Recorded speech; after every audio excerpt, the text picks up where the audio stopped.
नमस्कार दर्शक दमदार ट्रेड्स में आपका स्वागत है। वीडियो में रहेंगे अगले आधे घंटे आपके साथ और हमारा साथ देने के लिए रचना वैद्य और रमेश सेठ पिछले शो से बने हुए हैं। ट्रेड बुल्स के सच्चिदानंद उत्तेकर और निर्मल बैंक के विकास सालुंके भी जुड़ेंगे अपने टॉप ट्रेड्स के साथ। और दिवाली के मौके पर हीलियोस कैपिटल के फाउंडर समीर अरोड़ा से समझेंगे मार्केट की मेगा ट्रेंड्स। इसके अलावा टाटा पावर के नतीजों पर बात करने के लिए कंपनी के CEO और MD प्रवीर सिन्हा से भी करेंगे खास बातचीत। लेकिन पहले जरा एक रुख मार्केट का। और निफ्टी अब थोड़ा डे लो से रिकवरी करता हुआ, लेकिन आज निफ्टी में 3 कड़ियाँ हैं बेसिकली। सबसे इम्पॉर्टेंट कड़ी है लार्सन एंड ट्यूब्रो, जो एक इकलौता इस समय मार्केट का एक रखवाला बन के काम कर रहा है, करीब करीब 6% ऊपर। दूसरी कड़ी है बैंक निफ्टी, जो थोड़ी सी लार्सन एंड ट्यूब्रो की हेल्प करने की कोशिश कर रहा है। डे लो से डे हाई के बीच आया पिछले 15 मिनटों में। और तीसरी कड़ी है निफ्टी IT, जो मार्केट की सबसे कमज़ोर कड़ी है। शायद नैस्डैक का वीक हैंडओवर या जो भी कहें आप, यहाँ पर 2.5% की बड़ी गिरावट इस समय आपको देखने को मिलेगी। और आज आप टॉप लूजर्स देखिए, सारे के सारे IT नाम हैं mostly. Oracle, Persistent, Mphasis, tech Mahindra, LTTS, Birla soft, Infosys, HCL tech, Coforge, TCS। List लंबी है एक्चुअली। यहाँ पर अच्छी खासी आपको गिरावट देखने को मिलेगी। जहाँ तक तेज़ी वाली बात है, ऑब्वियसली 2 बिग स्टॉक्स थे ही ऑलरेडी, सिप्ला और लार्सन एंड ट्यूब्रो। लेकिन उनके अलावा कुछ और स्टॉक्स जहाँ पर फोकस है वो है Bandhan Bank, Tata Power, Tata Chemicals और Jindal Steel and Power. Veeru ji हाँ, तो ये अब तक की छोटी समरी थी। और कौन कौन स्ट्रेंथ प्रोवाइड कर रहा है, कौन कौन वीकनेस, 4 मेहमान हमारे साथ हैं स्क्रीन पे। रचना जी, अमित जी, फ्रेश पर्सपेक्टिव लेकर सचिन जी और विकास जी जुड़ चुके हैं। आप सभी को नमस्कार, कार्यक्रम में स्वागत है। सचिन, दीपावली की हार्दिक शुभकामनाएं आपको, आपके परिवार को। आपकी 2 टॉप कॉल्स इस वक्त की। Good morning Virendra ji, good morning Amit ji and CNBC के पूरे परिवार को, सारे दर्शकों को दीपावली की शुभकामनाएं। जिस तरीके से मार्केट पोजीशन है, मुझे लग रहा है 24,250 से लेकर 24,400 इसी पर्टिकुलर रेंज में कहीं जाकर एक्सपायरी होगी। एंड काफी अच्छा कंट्रीब्यूशन यहाँ पर वापस कोटक महिंद्रा बैंक के काउंटर से आ रहा है with in the bank Nifty. तो मुझे लग रहा है यहाँ पर एक लैडर बॉटम फॉर्मेशन है डेली चार्ट पे, जिसका एक कंफर्मेशन आज के सत्र में एग्जिबिट हो जाना चाहिए। जिस तरीके से ये टर्न अराउंड है, 1780 के आसपास के टारगेट्स के लिए नवंबर के फ्यूचर में खरीदारी करने की सलाह होगी 1745 के फ्रेश स्टॉप लॉस के साथ। जो दूसरा काउंटर है मेरे रडार पे, वो है जिंदल स्टील एंड पावर का। एंड यहाँ पर भी मुझे लग रहा है जिस तरीके से डेटा अभी तक शेप अप हुआ है, एक अच्छे शॉर्ट कवरिंग कैंडिडेट हो सकता है। ओवरऑल मेटल पैक्स में काफी अच्छी तेजी नजर आ रही है फॉर द डे। एंड जिस तरीके से यहाँ पर भी स्ट्रक्चर है, मुझे लग रहा है कॉन्फिडेंट स्विंग 945 के आसपास एग्जिबिट होना चाहिए। स्टॉप लॉस आपको 925 पे लगाना है on a closing basis. And यहाँ पर भी नवंबर के फ्यूचर में खरीदारी करने की सलाह हो। तो जिंदल स्टील एंड पावर यहाँ पर खरीदारी करनी होगी। रचना जी, आपकी 2 ट्रेड्स क्या रहेंगे इस समय की? मेरे जो 2 ट्रेड्स रहेंगे उसमें एक गोदरेज प्रॉपर्टीज रहेगा और एक ग्रासिम रहेगा। गोदरेज प्रॉपर्टीज की अगर पहले बात करें नवंबर की, तो यहाँ पे 2890 के 2885 के करीब प्राइस बैठा हुआ है। और यहाँ पे अगर हम पोजिशनली देखें तो एक इम्पोर्टेंट सपोर्ट बनता है 200 पीरियड एवरेज का। तो यहाँ से अगर हम इसके फ्यूचर्स को लॉन्ग करते हैं तो 3000 की तरफ ये काफी जल्दी जाना चाहिए। 3000 के टारगेट के साथ एंड 2850 के SL के साथ गोदरेज प्रॉपर्टीज को लॉन्ग करेंगे। और सेकंड जो मेरा काउंटर रहेगा that will be Grasim. Grasim के नवंबर के फ्यूचर्स में एक पॉजिटिव मूवमेंट आ रही है इस टाइम पे।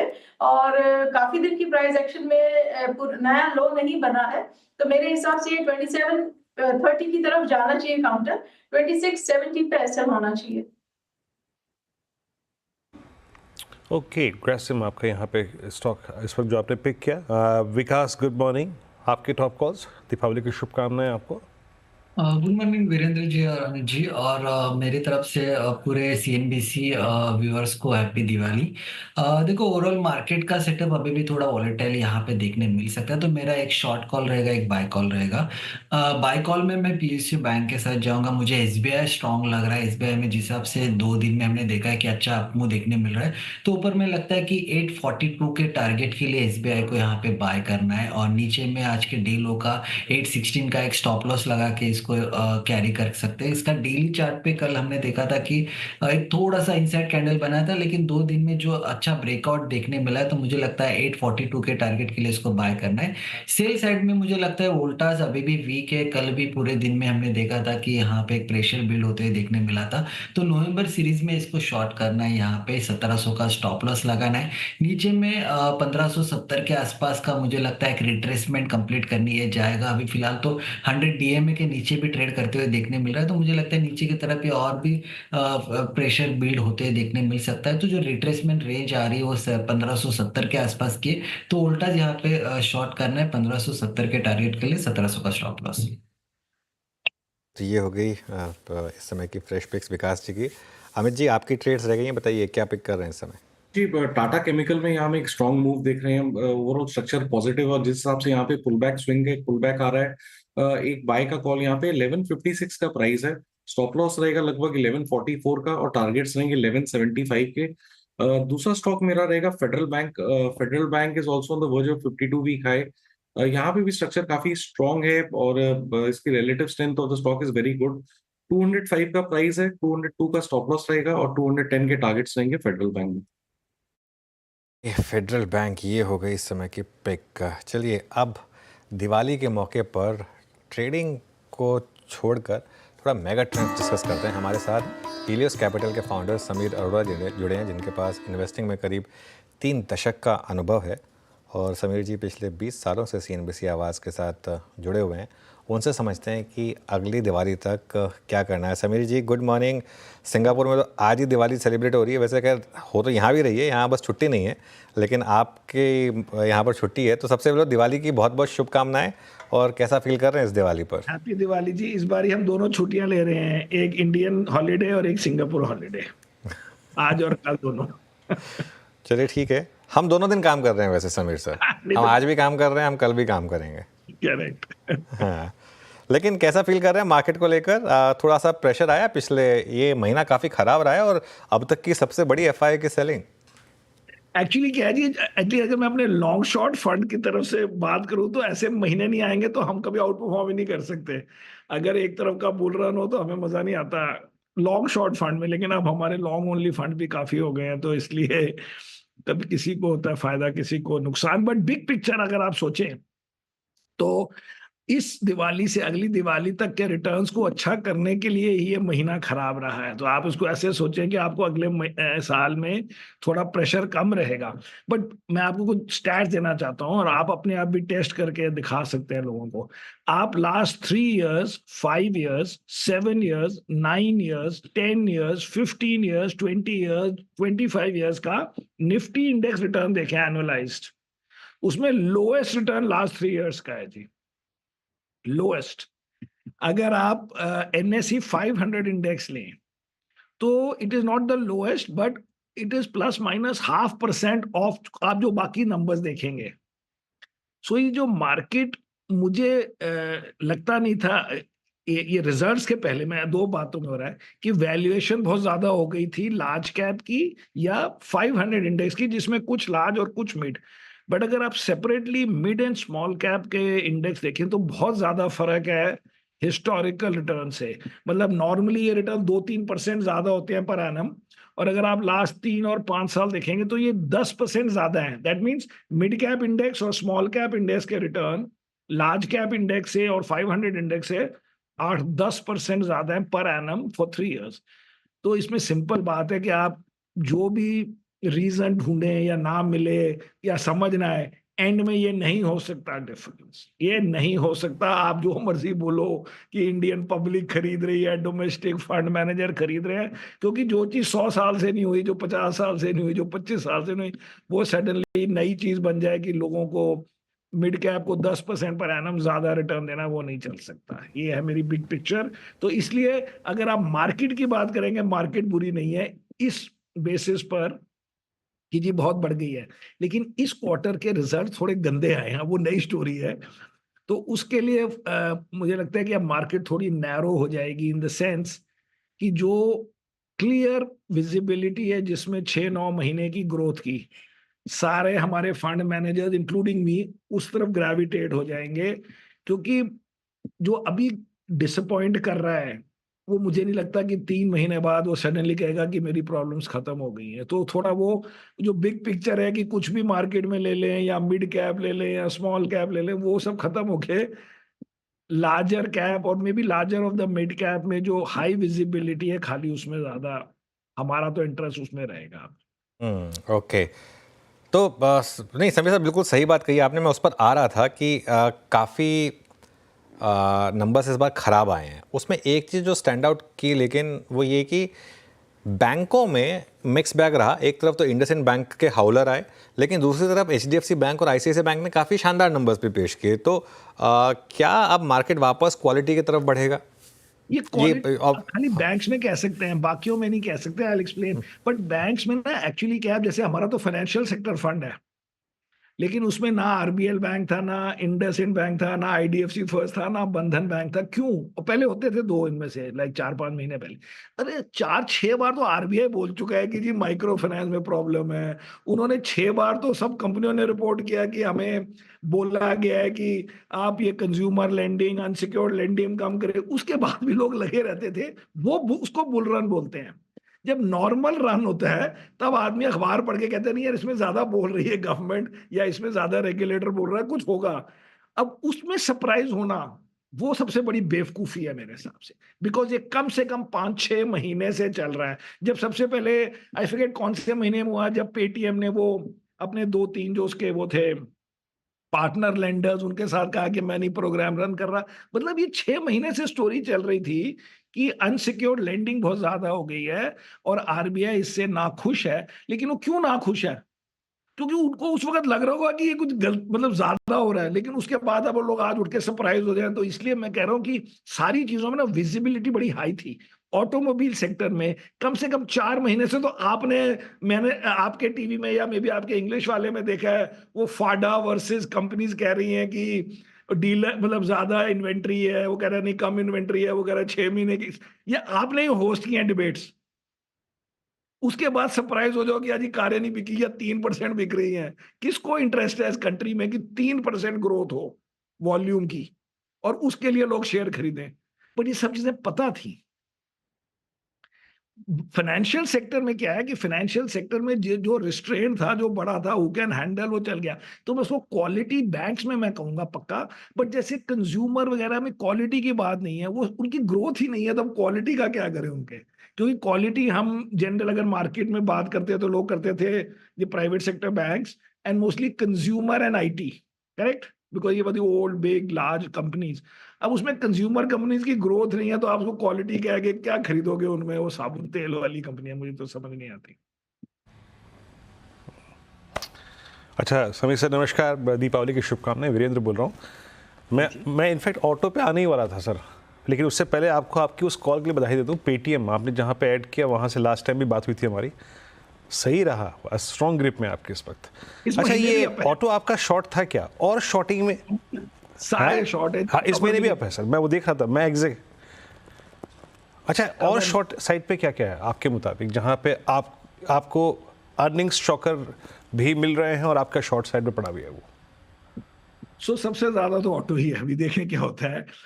और बाकी कुछ कुछ कंज्यूमर की हैं, कुछ कुछ इंफ्रा टाइप की भी हैं। But basically bottom line is, मेरे हिसाब से जो बेतहाशा बुल रन था वो रुक गया है। अब आपको चाहिए, जो पहले 19 से पहले भी तो मार्केट बढ़ती थी, उसने कि मार्केट ने खाली 20 से बढ़ना सीखा है, लेकिन ऐसे नहीं बढ़ती थी कि हर चीज बढ़ रही है। ऐसे नहीं बढ़ती थी कि कोई रेगुलेटर बोल रहा है, कोई कंपनीज बोल रही है, लेकिन आपको नहीं जी नहीं, हमारे पास तो फ्लो ऑफ मनी है, हमारे पास तो रिटेल इन्वेस्टर है। क्योंकि मेरे हिसाब से हर जगह विजिबिलिटी हाई थी और हाई है। तो उसमें हम पहली बार हमारा ना कोई एक स्टॉक से कोई हमारी लाइफ नहीं चेंज होती शॉर्ट में, क्योंकि हमारे पास शॉर्ट होंगे टोटल में भी 25-30 नाम फॉर अ टोटल ऑफ 50%। हम इस समय कोई 115% लॉन्ग है और कोई 45% शॉर्ट है। और बाय द वे इस मंथ आई एम अप अक्टूबर में, इसलिए मैं पर्सनली एटलीस्ट मेरे ऑफशोर फंड के लिए तो बड़ा खुश हूँ इस महीने। But basically the point is, वही मैं आपको बताया गोलमोल तरीके से कि बिग पिक्चर में मेरे एक बिलीफ है which is called momentum of fundamentals. हम लोग बातें करते हैं ना कि स्टॉक प्राइस में फंड मोमेंटम होता है कि जब स्टॉक चल रहा है तो वो चलता रहता है। आप मोमेंटम का देखें, उसी मार्केट में एक आईसीआईसीआई बैंक है, जब से उसके अच्छे आने रिजल्ट शुरू हुए वो रुकते ही नहीं है। आप गंदा क्वार्टर मार्केट का हो, अच्छा क्वार्टर, उसका रिजल्ट अच्छा होता है। एक दिन कभी साल बाद, पता नहीं कितने साल बाद आएगा कि उसका एक क्वार्टर गंदा होगा। उसके बाद ये मत सोचिएगा कि अब वो ना अगले क्वार्टर में भी ठीक हो जाएगा, फिर उसका गंदा चलता रहेगा 3 4 6 क्वार्टर। ये लाइफ इसलिए चलती है क्योंकि when you are in a good mood, अगर कोई ऑटो इंडस्ट्री या ऑटो स्टॉक्स या कंज्यूमर स्टॉक्स बड़े दिनों से अच्छा कर रहे थे और फिर एक क्वार्टर में डिसअपॉइंट करते हैं, मेरे हिसाब से वो पूरी मेहनत करते हैं, पूरा दिल लगाते हैं, पूरा दिमाग लगाते हैं कि हाय हम डिसअपॉइंट ना करना पड़े हमें। लेकिन जब वो डिसअपॉइंट कर देते हैं, वो सारा फुस हो जाता है। उसके बाद वो कहते हैं यार we can not do it like in the past, हम हर क्वार्टर में 20% ग्रोथ कैसे दिखाएं, उसमें इतने लोगों को रात के 12 बजे तक काम करा रहे थे, इतने एम्प्लॉयज दुखी थे, ये नहीं हो सकता। We have to bite the bullet, tell the world कि नहीं जी 20 नहीं है 15 ऐप से। ये कभी नहीं होता कि अगर आप बड़े दिनों से आउट परफॉर्म कर रहे हो, सडनली आपने एक क्वार्टर में अंडर परफॉर्म किया, अगले क्वार्टर में फिर शुरू हो गया आउट परफॉर्मेंस, नहीं होती। लेकिन जब मार्केट चल रही थी तब वो ध्यान ही नहीं देता इन बातों को। तो हमने तो आपको सिंपल बता दिया है, जिसने डिसअपॉइंट किया मेरे हिसाब से वो डिसअपॉइंट करता रहेगा 4-6 क्वार्टर तक, या एटलीस्ट 2-3 क्वार्टर तक। ओके। अच्छा, समीर सर, ये जोमेटो ने छप्पर फाड़ पैसा बना के दिया इस साल, करेक्ट। क्या अगले साल भी बना के देगा इसी तरीके से? अच्छा, अब तो स्विगी भी आ रहा है, और हमारी बात हुई थी, आपने जो बात कही थी कि न्यू एज में अगर प्रॉफिट बनाएंगे तभी और नए आईपीओ आ पाएंगे, तो जोमेटो बना रहा है तो स्विगी का आ रहा है। स्विगी भी अच्छा है, क्योंकि स्विगी भी 1-2 क्वार्टर में दिखाएगा कि मेरा बिड्डा ब्रेक इवन हो गया। ये सब जोमेटो वगैरह तब चले थे जब उन्होंने अपना ब्रेक इवन दिखा दिया। सो मेरे ख्याल से वो भी ठीक है और उसका डिस्काउंट भी ठीक है। सो पॉइंट इज कि छप्पर फाड़ is a different word, because छप्पर फाड़ मीन्स लाइक 100% या 500% जो बन गए हमारे तुक्के से। लेकिन आपको है कि भाई आपके 25-30% बनेंगे नहीं बनेंगे, नंबर 1। सेकंड, अगर मार्केट में आपको लगेगा कि बाकी सेक्टर्स में ग्रोथ ही नहीं है या बड़ी लो ग्रोथ है, तो वही मैं आपको बता रहा था कि मेरे हिसाब से फंड मैनेजर्स वहां जाएंगे जहां कम से कम 20-25% के सपने तो आ सकते हैं रिटर्न बनाने के। And at least everybody will gravitate जहां पे कोई अभी आपको नेगेटिव नहीं नजर आया, मोमेंटम चल रहा है एंड जनरली प्राइस रीइंफोर्स कर रही है। इसलिए मुझे लगता है कि outperformers will outperform more. दूसरा सवाल मुझे, जो आपसे सिंस आईपीओस की बात हो रही है, अभी hyundai का आईपीओ आया, उस पर आपका क्या व्यू रहा? आई थिंक उस पर मेरी बात नहीं हुई आपसे। और पूरी की पूरी ऑटोमोबाइल स्पेस पर अब क्या व्यू बन रहा है? क्योंकि यहाँ पर थोड़े से नंबर्स में, कमेंट्री में थोड़ी सी डिसअपॉइंटमेंट दिखाई दी इस क्वार्टर में। 100% जी, इसमें क्या सोचने की बात है, क्योंकि आप सोचिए ना कि अगर मैं मोस्टली मेरे जो सिंपल आइडियाज होते हैं वो ग्लोबल देख के होते हैं। तो in the last quarter each and every company in the world downgraded their number, saying कि एक तो ईवी की पिकअप नहीं हो रही है एंड सेकंड जनरली वर्ल्ड में स्लो डाउन हो गई है। एंड उसमें आप देखो तो सेलेंटिस, उसके बाद देखो वो अपना वो जो भी मतलब सारी BMW, डायमलर, सब ने डाउनग्रेड किया, सब ने।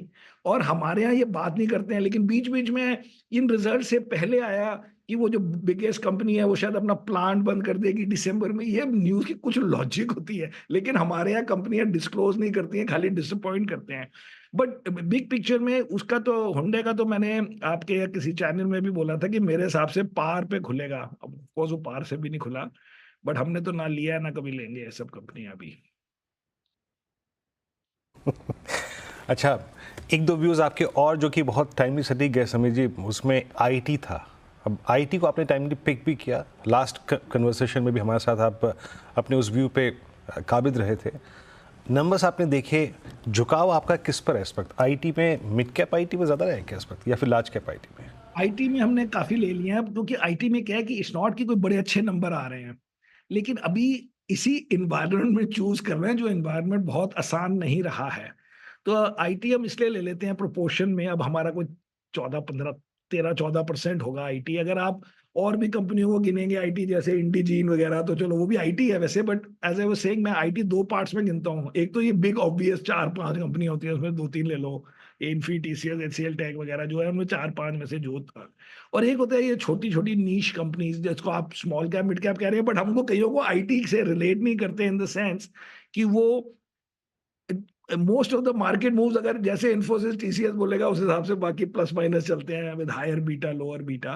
बट आईटी में खाली एक है कि एक तो नेगेटिव बहुत ज्यादा नहीं आता कुछ अब, एंड सेकेंडली अगर स्टॉक खराब हो तो 15% नहीं गिरता, ऑल्दो वो भी हमारा गिर गया है केपीआईटी, बट जनरली नहीं गिरता।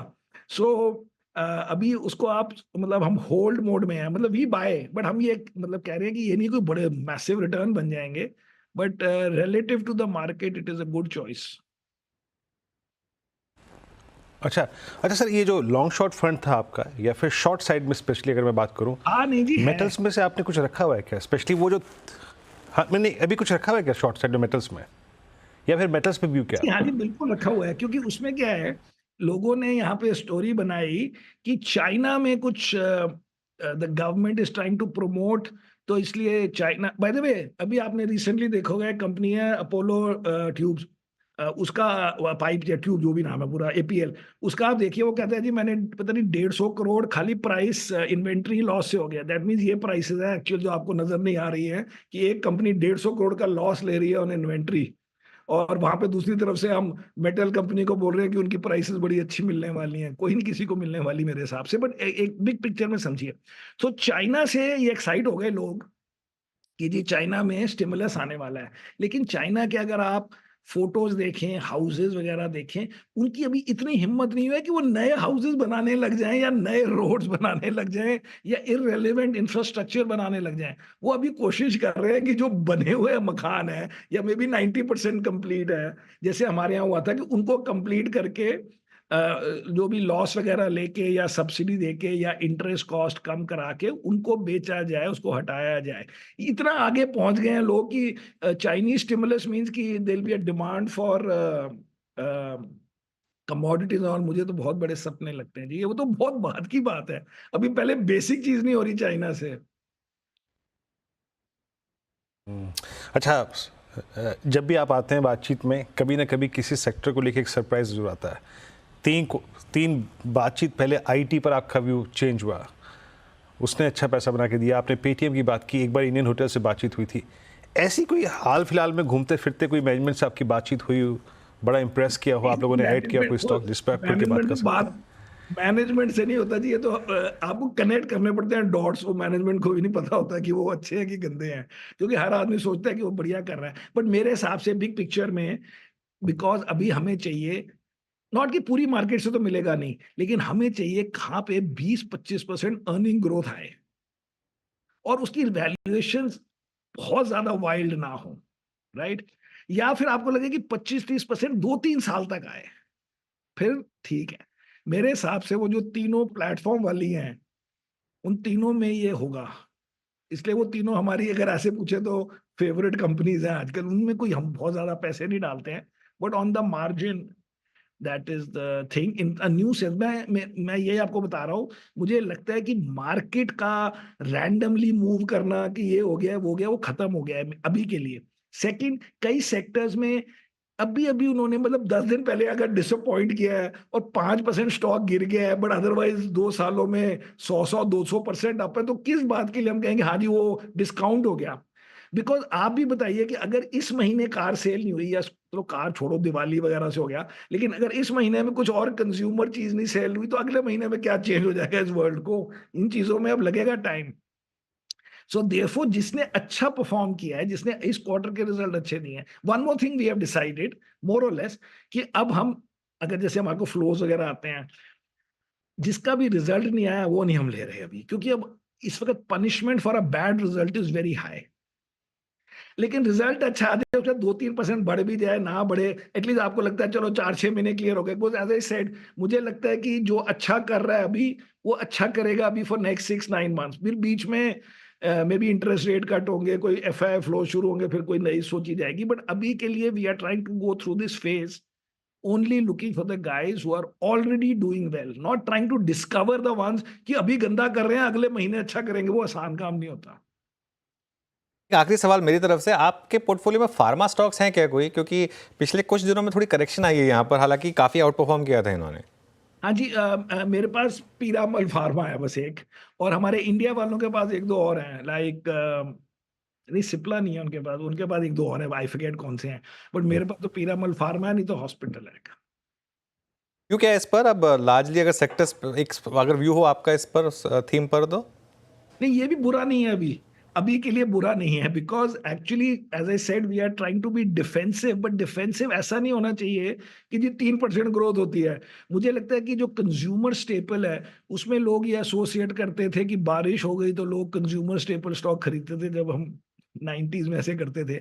अब मुझे लगता है कि कंज्यूमर की बास्केट ही चेंज हो गई है। कंज्यूमर के पास अगर नए पैसे हों या ज्यादा पैसे हों, उसमें से पहले तो 30-40 हजार करोड़ तो टेलीकॉम वाले ले गए। अगर आप सोचिए कि 30-35 रुपए पर मंथ आपका टेलीफोन बिल बढ़ा इंटू 12 मंथ्स, तो आपके 360 रुपए लगे इंटू कितने 100 करोड़ या 80 करोड़ जितने भी लोगों के पास प्रीपेड मोबाइल है, तो 30-40,000 करोड़ तो आपके हाथ से निकल गए। तो ये जो बातें समझ नहीं आती है लोगों को कि भाई 40,000 करोड़ के तो कोई टैक्स इंसेंटिव नहीं होते, कोई वो नहीं होती, बड़ी बड़ी चीजें जो कभी कहते हैं लोग कि देंगे और वो 1 मिनट में कोई और ग्रुप ले जाता है। सो ये कंज्यूमर वगैरह मेरे हिसाब से बहुत अनअट्रैक्टिव हो गया, बिकॉज एक तो the basket has change, second the number of players in each sector. वो आप देखो कॉस्मेटिक कंपनियां कितनी है, वो परफ्यूम बनाने वाली कितनी है, वो डिओड्रेंट, वो हर चीज में बहुत ज्यादा हो गया। So pharma that was also not bad by elimination. Pharma and ITR कि चलो कुछ नहीं मिल रहा है इसमें, कुछ कुछ ग्रोथ नजर आ रही है, ठीक है, that is the way I look at it. Okay, चलिए समीर जी, बहुत बहुत शुक्रिया आज हमारे साथ जुड़ने के लिए, और आपको एक बार फिर से दिवाली की बहुत बहुत शुभकामनाएं। हैप्पी दिन। ओके, चलिए एक बार सचिन के पास चलते हैं। सचिन, कोई ट्रेड पिक किया आपने इस बीच में जब वो कॉन्वर्सेशन चल रही थी? इनफैक्ट एक काफी इंटरेस्टिंग स्टॉक है जिसका भी जिक्र हुआ है, पिरामल फार्मा। इनफैक्ट यहाँ पर जिस तरीके से स्ट्रक्चर है, long term structure and short term structure दोनों में एक काफी strong bullish continuation flag formation है। एंड जिस तरीके से एडीएक्स पे वीकली पे डेली पे जो ब्रेकआउट हुआ है, तो मुझे लग रहा है मोमेंटम यहाँ पे थोड़ा सा और बरकरार रहेगा। एक अच्छा बेस है 250 के आसपास, तो मुझे लग रहा है मोमेंटम के लिहाज से वहां पर स्टॉप लॉस लगाए जा सकते हैं। And on the higher side एक 285 से लेके 290 तक की हेडरूम यहाँ पर अवेलेबल है पैटर्न के लिहाज से, तो यहाँ पर मुझे लग रहा है थोड़ी सी खरीदारी जरूर की जा सकती है। कोइंसिडेंस हो गया, समीर जी ने भी पिरामल फार्मा की बात की, सचिन ने भी उसकी बात की। सचिन, विकास, बहुत बहुत शुक्रिया आपका आज हमारे साथ जुड़ने के लिए। इस शो को यहीं समेटेंगे और ब्रेक के बाद वीरू और कंचन लेकर आएंगे ट्रेडर्स हॉटलाइन।